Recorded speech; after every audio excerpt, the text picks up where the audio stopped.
இயேசு கிறிஸ்துவினுடைய பாதம் உங்களுக்கு ஒலிவ மலையின் மேல் இறங்கும் பொழுது அந்த ஒலிவ மலை என்ன பண்ணுமா, வடக்கு தெற்கு அப்படின்ற மாதிரி அப்படியே 2 பகுதியா பிரிஞ்சு பிளந்துட்டு வருமா, பிளக்குமா.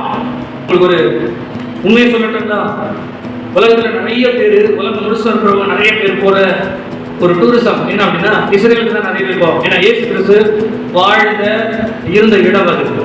அந்த இடங்களிலே அவர்கள் என்ன யோசிச்சாங்கன்னா, அதிகமா நிறைய பேர் வருது என்னன்னா ஒலிவ மலைக்கு. அப்ப அந்த ஒலிவ மலையில நிறைய பேர் வந்து போறதுனால அந்த ஒலிவ மலைக்கு மேலேயே ஒரு பெரிய ஹோட்டல் கட்டலாம் அப்படின்னு பிளான் பண்ணாங்க. உலகத்திலே சிறந்த ஒரு கட்டட நிபுணர்களை வைத்து ஒரு பெரிய ஹோட்டல் கட்டணுமோ, ஒரு பெரிய ஹோட்டல் நல்லா ஹை கிளாஸ்ல கட்டணுன்றதுக்காக முயற்சி செய்தார்களாம். எல்லா ஆராய்ச்சி, சாயில் டெஸ்ட், அப்புறம் அந்த மலையினுடைய ஸ்ட்ரென்த் என்ன, எல்லாத்தையும் டெஸ்ட் பண்ணிட்டு கடைசியில் அவங்க கொடுத்த ரிசல்ட் என்னன்னா, இந்த மலையின் மேல் எந்த ஹோட்டலையும் கட்ட முடியாது. ஏன் முடியாது அப்படின்னு சொன்னா, இந்த பெரிய மலையினுடைய அடிவாரத்துடைய மையத்திலே ஒரு பிளவு ஆரம்பித்திருக்கிறது. அது பிளந்து கொண்டே நாளுக்கு நாள் அது பிளந்து கொண்டே வருகிறது. அப்ப மழை பிளக்குதுன்னு சொன்னா என்ன அர்த்தம்? வேதத்தின்படி கர்த்தருடைய பாதம் ஒரு நாள் பிளந்து நிற்கும். இயேசு இருப்பார்.